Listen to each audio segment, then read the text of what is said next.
Hello friends, myself Advocate Rachna, and today I am going to discuss section 10 of CPC, Civil Procedure Code. Okay, section 10 of Civil Procedure Code, it is talking about the rule of sub judice, जिसे कहा गया है stay of suit या वाद का रोक दिया जाना. ठीक है, the same thing you can find in section 11 as well, res judicata. तो इसी प्रकार की चीजें, इसी प्रकार की बातें आपको सेक्शन 10 के साथ सेक्शन 11 में भी देखने को मिलेगी, लेकिन इसमें एक माइनर सा डिफरेंस है जो अभी हम देखेंगे.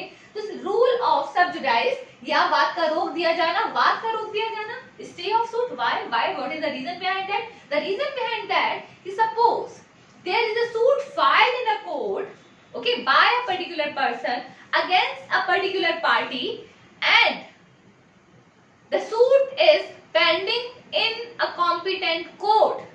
The same party cannot file another suit in any another court on the same subject matter. Okay, for example, अब ऑब्जेक्ट कंडीशंस एग्जांपल्स हम सब देखेंगे, लेकिन सबसे पहले मैं समझाना चाहूंगी सेक्शन वाद का रोक दिया जाना. पहली चीज जो आपको यहाँ पे रखनी है कि कोर्ट शैल नॉट ट्राई. तो what is barred under section 10? It is trial. Trial of suit is barred. अब सूट की ट्रायल बार्ड है कौन से सूट की? The suit which is filed subsequently. जो बाद वाला केस है, जो बाद वाला सूट है, उसकी ट्रायल बार की गई है. ओके, तो सेक्शन 10 में कहा गया है कि अगर आपने कोई केस, सपोज मैंने, ठीक है, मैं रचना ने एक्स के अगेंस्ट एक सूट फाइल किया है. कैसे? For the recovery of the possession of a particular house. ठीक है, Rachna filed a suit against x. Reason? Recovery of possession. Okay, तो Rachna filed a suit against x for the recovery of possession of a particular house. तो अब ऐसी condition में क्या होगा? अब मैंने ये सूट उस कोर्ट में दाखिल किया है या सूट फाइल किया है जिसकी टेरिटोरियल ज्यूरिसडिक्शन में मेरा वो हाउस आता था. ठीक है, मैंने कहा कि I want recovery, I would like to recover my position of my property. ठीक है ना, मैंने रिकवरी का सूट फाइल किया हुआ. अब ये केस, सपोज द प्रॉपर्टी है, property is situated in Jaipur. ठीक है ना, आई filed the suit in the territorial jurisdiction of a court where the property is situated. तो जहां पर ये प्रॉपर्टी स्थित थी वहां की टेरिटोरियल यानी स्थानीय क्षेत्राधिकार के अनुसार जिस कोर्ट में वो संपत्ति आती थी उस कोर्ट में मैंने एक सूट दाखिल कर दिया. ठीक है, now that suit is pending in a court. अभी मेरा केस क्या चल रहा है? ठीक है ना, आप समझ जाएगा, प्रोसेस फॉलो होगा. The entire process which is given in the CPC, the court is bound to follow. अब कोर्ट में ये सारा मामला चलेगा. जब तक ये केस चल रहा है, मैं रचना फिर से एक्स के against for the recovery of position दूसरा सूट उसी कोर्ट में या इक्विवेलेंट ज्यूरिसडिक्शन वाले दूसरे कोर्ट में या सुप्रीम कोर्ट में फिर से दाखिल नहीं कर सकती. अगर मैं करूंगी तो क्या होगा? ठीक है, मैंने सूट दाखिल कर दिया तो कोर्ट क्या करेगा? Court shall not try my suit. ठीक है ना, मैं रचना एक्स के अगेंस्ट रिकवरी ऑफ पोजीशन के 1 2 3 4 5 6 10 अनलिमिटेड सूट्स दाखिल कर सकती है. लेकिन होगा क्या? कोर्ट जो दूसरा केस है, केवल जो पहला केस है उसे ट्राई किया जाएगा, सब्सिक्वेंट केस को ट्राई नहीं किया जाएगा. तो पहली चीज जो आपको याद रखनी है, under section 10 trial of the subsequent suit is barred. ठीक है, कोर्ट ट्राई नहीं करेगा. Court shall not try subsequent suit in a particular matter. ये बात सेक्शन 10 समझाता है. ओके, तो सेक्शन 10 में बार क्या है? इंस्टीट्यूशन नहीं है. दाखिल तो मैं 10 केस कर सकती हूँ, लेकिन ट्राई कौन सा होगा? जो पहला वाला है, केवल पहले वाले को ट्राई किया जाएगा. ठीक है, तो ये सेक्शन 10 में बताया गया है. अब हम आते हैं वन बाय वन कि इसमें जो हम डिस्कस करने वाले हैं अभी है क्या क्या पॉइंट्स है, what are the things which are discussed over here. तो फर्स्टली ऑब्जेक्ट क्या है?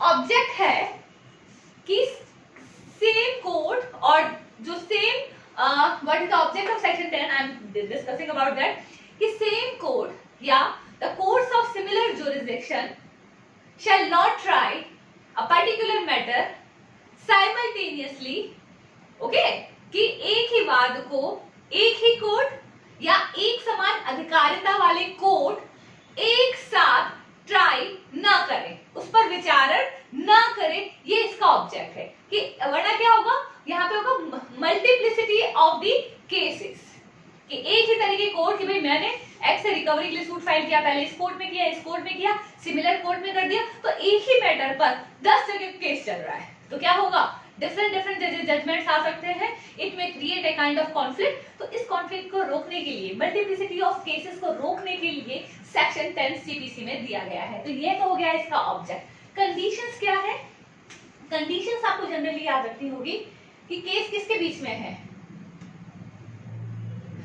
सेम पार्टीज, ठीक है, same party. Suppose there is a suit between X and Y, तो अगला केस भी एक्स और वाई के बीच में होना चाहिए, और ये भी लिखा हुआ है अंडर दी सेम टाइटल, ठीक है ना, या एक ही नाम से किया गया है। कि फॉर एग्जांपल अगर सपोज एक्स की डेथ हो गई है तो इसका लीगल हेयर है, या वाई की डेथ हो गई तो इसका लीगल हेयर है, मतलब पार्टीज लगभग लगभग सेम ही है, they are claiming the same thing, जो क्लेम है वो वही है। For example recovery of position, recovery of position, recovery of damages, damages के लिए किया गया, स्पेसिफिक रिलीफ, पहला केस भी स्पेसिफिक रिलीफ के लिए, दूसरा भी स्पेसिफिक रिलीफ के लिए, तीसरे केस में हम क्या मान रहे हैं, इविक्शन के लिए सूट फाइल किया गया, अगला केस भी इविक्शन के लिए किया गया है। तो यानी टोटल मिला के जो चीजें आप डिमांड कर रहे हैं, what you are claiming in a civil suit, both are similar, this is the next thing.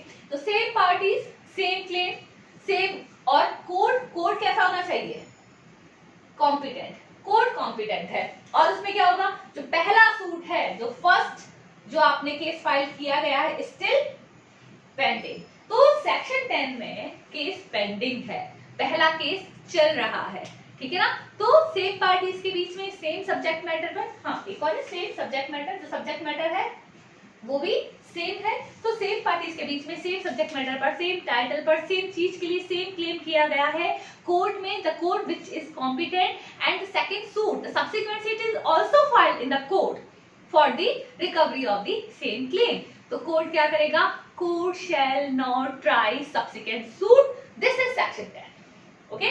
अब एग्जांपल जैसे मैंने आपको रिकवरी वाला ऑलरेडी दे दिया है, अब मैं एक और एग्जांपल लेना चाहूंगी कि यहाँ पे मैंने अपने मकान में किराएदार रखा है, टीनेंट रखा, ठीक है ना, आई एम द ओनर, और मैंने अपने मकान में एक टीनेंट को रखा है। टीनेंट को ये जो हमारा जो अग्रीमेंट हुआ है वो 11 मंथ का हुआ है, अब 11 महीने पूरे हो चुके हैं, 12वां महीना चल रहा है। मैंने कहा कि भाई मेरा मकान खाली कर दो, बंदा अभी मकान खाली नहीं कर रहा है। अब मैंने क्या किया, मैंने जब 11 महीने कंप्लीट होने के बाद मैंने इविक्शन का सूट फाइल किया था, ठीक है, इविक्शन का सूट फाइल किया था। अब 11वें महीने का किराया भी बंदे ने नहीं दिया है, ठीक है। अब मैं दूसरा सूट फाइल करती हूँ for the recovery of the rent amount, okay. तो these are the not same thing. पहले में क्या था, इविक्शन का था, एक केस है for the recovery of the amount, जो भी रेंट है उसको रिकवरी के लिए, तो इनको आप सिमिलर सूट नहीं कह सकते। तो सिमिलर का मतलब है कि जहां पे आप सेम चीज के लिए क्लेम करें, तो ये चीज आपको याद रखनी होगी कि पहला सूट हो सकता है क्लेम किया है रेंट के लिए, दूसरा किया है इविक्शन के लिए, तो we can not consider the suit of same nature, ये सेम नेचर के सूट्स में नहीं आएगा। तो what is section 10? Section 10 which is talking about the rule of sub judice, it is also talking about the stay of suit, वाद का रोक दिया जाना, और ये पेंडिंग केसेस की बात कर रहा है। यहाँ पे पहला केस भी पेंडिंग है, और जो बाद में जो केस फाइल किया गया है वो भी पेंडिंग है, और ये ट्रायल को रोकता है, इंस्टीट्यूशन ऑफ सूट को नहीं रोकता है। These are the most important thing about section 10। तो हमारी नेक्स्ट क्लास में हम डिस्कस करेंगे जो रेस जुडिकेटा है उससे related matter, somehow it is equivalent to the section 10। कुछ बातें हैं जो सेक्शन जो 10 है उससे मिलती जुलती है, वो हम डिस्कस कर देंगे। बने रहिए सफलता सुविधा में हमारे साथ। थैंक यू सो मच, नमस्कार।